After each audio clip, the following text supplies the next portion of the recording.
नमस्कार। यह आने वाले सप्ताह का चंद्र मार्गदर्शन है। यह किसी डर या त्वरित भविष्यवाणी के लिए नहीं है, बल्कि यह समझने के लिए है कि आने वाले समय में आपकी ऊर्जा किस दिशा में काम कर रही है। आने वाले सप्ताह में कर्क राशि के लिए चंद्रमा की स्थिति मन और भावनाओं पर काफी प्रभाव डाल सकती है। आप महसूस कर सकते हैं कि आप पहले से अधिक संवेदनशील हो गए हैं और छोटी बातों पर भी मन जल्दी प्रतिक्रिया दे रहा है। यह कोई कमजोरी नहीं है, बल्कि यह इस बात का संकेत है कि आप भीतर से कुछ बातों को गहराई से समझना चाहते हैं। चंद्र ऊर्जा अक्सर तब सक्रिय होती है जब मन किसी विषय पर स्पष्टता चाहता है। इस सप्ताह पुराने विचार, पिछले अनुभव या अधूरे संवाद बार बार मन में आ सकते हैं। इनसे घबराने की आवश्यकता नहीं है।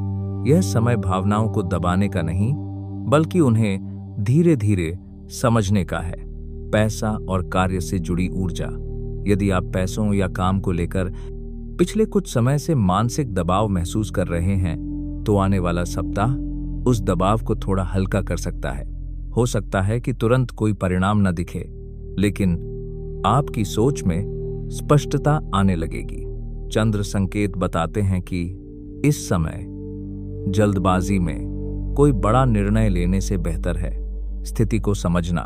जब मन शांत होता है तो सही निर्णय अपने आप स्पष्ट हो जाते हैं। रिश्तों और संवाद की स्थिति। रिश्तों के मामले में यह सप्ताह आपको ज्यादा संवेदनशील बना सकता है। आप दूसरों की बातों को दिल से लगा सकते हैं, भले ही उनका इरादा ऐसा न हो। इस समय यह आवश्यक होगा कि आप हर बात को व्यक्तिगत रूप से न लें। स्पष्ट और शांत संवाद रिश्तों में संतुलन ला सकता है।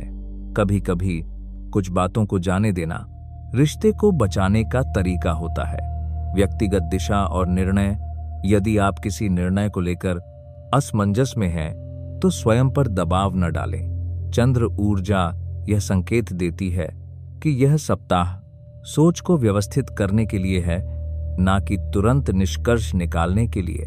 अपने रोजमर्रा के जीवन में सरलता और नियमितता बनाए रखें। अत्यधिक भावनात्मक चर्चाओं या पुराने विषयों को बार बार दोहराने से मन और भारी हो सकता है। अपने लिए थोड़ा समय निकालना, शांत वातावरण में रहना और अपने भीतर की आवाज को सुनना इस सप्ताह आपको संतुलन देगा। इस सप्ताह का चंद्र मार्गदर्शन आपसे यही कहता है, हर चीज का समाधान तुरंत होना जरूरी नहीं है। कुछ चीजें धीरे धीरे सही दिशा में बढ़ती हैं। खुद के साथ थोड़ा धैर्य रखें। विश्राम को कमजोरी न समझें। कभी कभी शांत रहना ही आगे बढ़ने का सबसे सही तरीका होता है।